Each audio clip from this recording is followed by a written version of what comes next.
Hey guys, welcome back to my channel. Today we're going to talk about how to do parts for small knotless braids.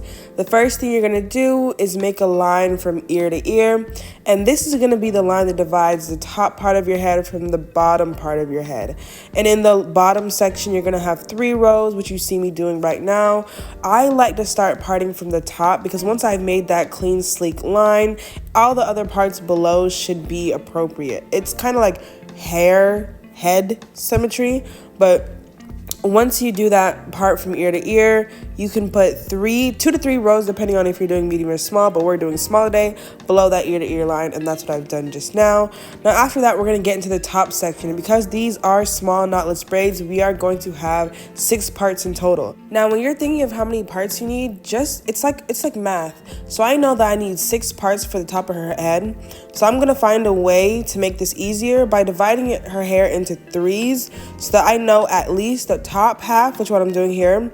You see how I'm dividing those 2 sections into 2 more sections just so I can fit 3 in the top and then 3 in the bottom. This is me dividing. This is going to be a big like 6-row section. I don't know if this makes sense, but I'm dividing it so the top of this will have 3 and the bottom will have 3. So at the very least, like when I'm making my parts, I just know about how big I need to make them, you know? Make it easier for you, not harder. So in this row that the bottom half will have 3 and the top half will have 3 rows. It just makes it easier for the eyes and easier to part. Now this is me starting to part those 3 rows below that extra line I just made. And when I do it section by section. I will do the right side of her head before I do the left side of her head, or I'll do the left side before I do the right, but I don't do it all together just so I can see her hair completely. Once you've gotten the hair out of the way and you've sectioned it, you have a better view of her full head and you can more accurately make rows that are about the same height.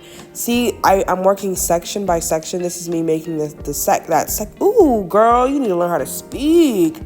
This is me making that second row right here. I'm putting some gel, making sure that the parts are sleek, and then taking my comb and just making sure those lines are straight. Yes.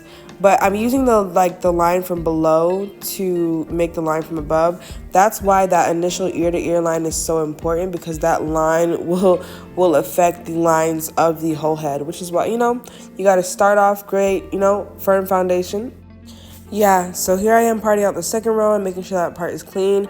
And doing this beforehand, it did make it easier for me to part later on. And this is one of the parting methods I would do. If I knew that I didn't know, because not every client's head is the same. Some clients have a lot more hair and it's kind of difficult to gauge how to part because there's just so much hair in the way. So maybe pre-parting would be better for that versus this. I mean, I think because she didn't have a lot of hair, that it was a lot easier for me to see the part. So this is not necessarily what I had to do, but overall it did make it easier. But it's not what I usually do, so to me it kind of felt like it took longer. But this is really good if you're still trying to get the hang of making your parts, because after you've done this for a while, you kind of get the gist of it and how to part without doing fully parting the whole head, because you're scared your rows won't be okay. But after a while you'll get the hang of it and you kind of just know, I did want to give you guys another angle of how I part. So the first thing I do is I make a rough part. It's roughly the height of what it should be, but I know the line's not going to be straight.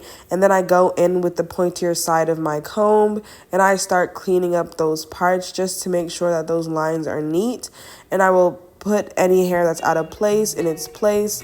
And honestly, doing it this way, it makes it a lot easier for me to see and have a lot more control over the straightness of my parts. I'll go back in with the silver part of the rat tooth comb just to make sure those parts are straight as they can be.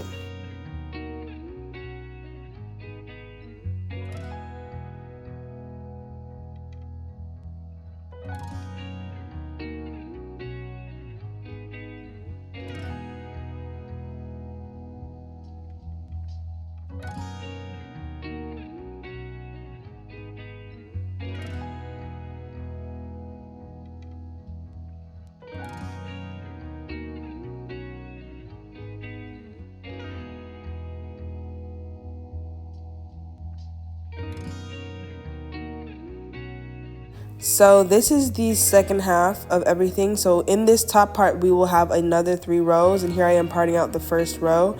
And once I've parted out that first row, I'm going to go in and I'm going to make that middle part a lot more sleek, so that it'll be easier for me to figure out how much I need to have in both those other rows.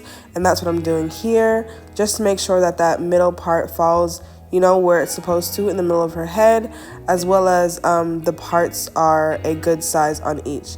And now I finished, and this is what it looks like, and it's pretty good. This is a really good one. Like, the rows look great. Now all I'm gonna do for the rest of the video is just time lapse me, you know, braiding. Hope you guys love this. I hope this helps any beginner braider who is struggling with parting and wants to work on their technique. Honestly, it's practice makes perfect, and doing things like pre-parting just to understand like a client's head will help you in the long run. It's not something that you'll have to do forever, because I personally don't pre-part that much anymore. I really just go because I've gotten used to it. It's kind of like muscle memory. I kind of know when my parts will be good and when my parts won't be good, and when I do need to use this skill in order to, you know, get a good set of braids. But I hope this helps any beginners. If you have any more questions, please leave them down below. Thank you guys so much for watching, and I hope you guys enjoy the rest of the video.